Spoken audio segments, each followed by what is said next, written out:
doctor is in. Dr. Louie Gutierrez is in. Magandang umaga. Good morning, Abay Julie, at sa ating mga kataong bahay.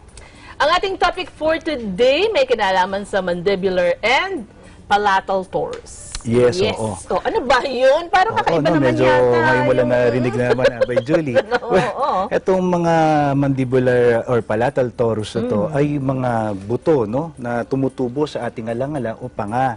Alam mo kasi kapag may mga bukol na nakikita ang ating mga pasyente dito sa kanilang katawan, nagpapanik na sila. Dahil nga nakakatakot nga naman kung hindi mo alam kung anong klaseng uri ng bukol ang mga ito. Oo. Yun yung, Doc, pagka yung sangalangala ka mo nga, yung dila, pag may nakakapangkakaiba doon na parang bukol, ganun ba yun? Tama po yan. Kapag po may nakakapa na bukol doon sa may bandang bahagi, midline, no? Midline ng alangala, ito po ay tinatawag na palatal torus, no? At kapag naman meron dito sa may lingual side ng ating panga, ito naman yung tinatawag na mandibular torus. Torus, kapag isa lang, kapag tori, yung madami. Madami. Oo. Gaano ba kaseryoso yan?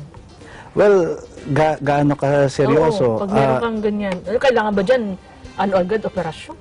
Well, ang mga ito ay benign na mga bukol, no? Kaya ito nga ay hindi pangkaraniwang pinapansin ng ating mga pasyente.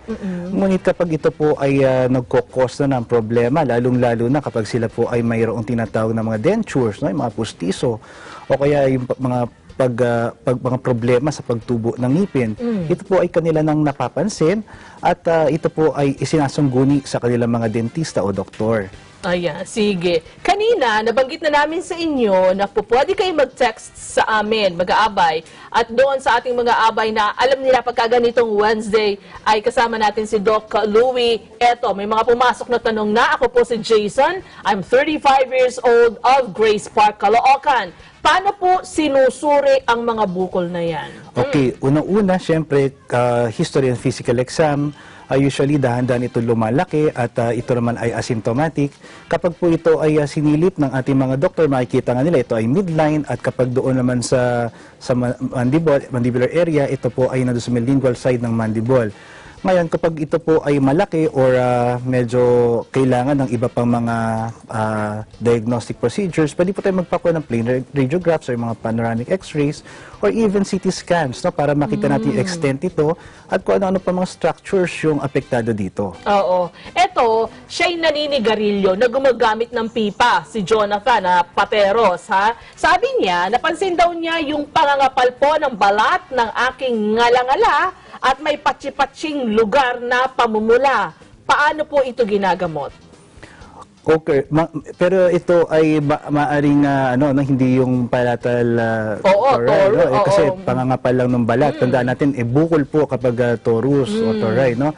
Ito ay maaring yung smoker's patches, okay? Or ito po ay nakukuha ng mga naninigarilyo po. Lalo-lalo na yung gumagamit ng pipa or yung naninigarilyo po ng pabaliktad, lalo na mga tobacco smokers. Oo.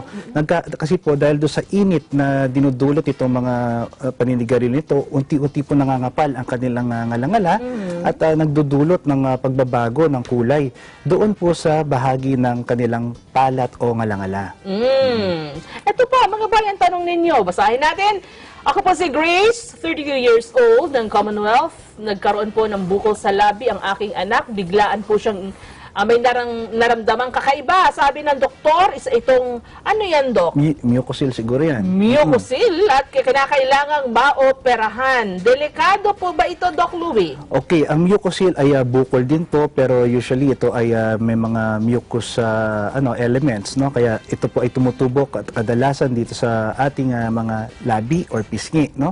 Ito po ay tinatanggal, tama po yan, ito ay tinatanggal natin at maaaring ipabiopsy. Ito ay sinasarap po sa pamamagitan ng pagtatahi at ito po ay kadalasan nagagamot ng maayos. At ito naman ay tanong mula sa Japan.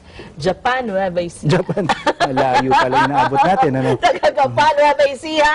May bukol po ako tulad ng inyong tinatalakay. Ngunit ito po ay nasa gilagid, malapit sa aking pisngi. Ayan.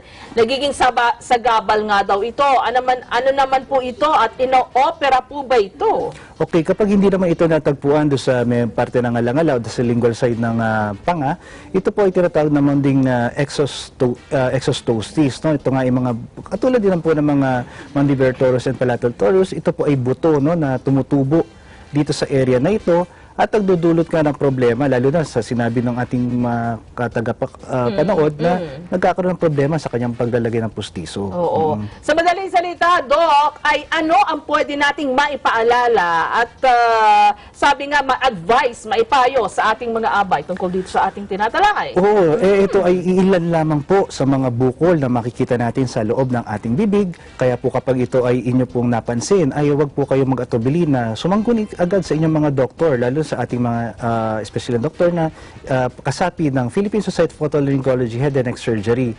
Kami po ay handa po na gumabay sa inyo at para mabigyan kayo ng tamang paggagamot para dito. Doc, sa ganitong sitwasyon, ano ang dapat na unang-unang sinasabi sa doktor pag kayo ng problema? What do you mean unang-unang? Halimbawa, meron akong mandibular and palatal torus na ito. Okay, ang una nila kasing mapapansin talaga ay bukol. So, yun ang pinaka-chief complaint nila palagi, no? May bukol po ako sa panga, o may bukol dito sa ngalangala. Ayun. Doc, eto pakitignan, may bukol po ako sa ngalangala, ganun pala. Tama po. Okay. Doc, teka muna, bago tayo mag-thank you sa inyo, binabati muna natin si Kuya Renzo. Opo. Oo, may sakit, magpagaling ka, ha? Ayan. At syempre, doon din sa aking mister. Pagaling ka. Ang hirap na may sakit, lalo-lalo ngayon. Totoo yun. Lalo kung bata, Apo, ang may sakit. Ingat tayo, Doc. Babalik agad ang tambay sapagkat tuloy-tuloy ang kwentuhan dito, mga bay. Pagandahan mamaya sa aming pagbabalik. Diyan lang kayo.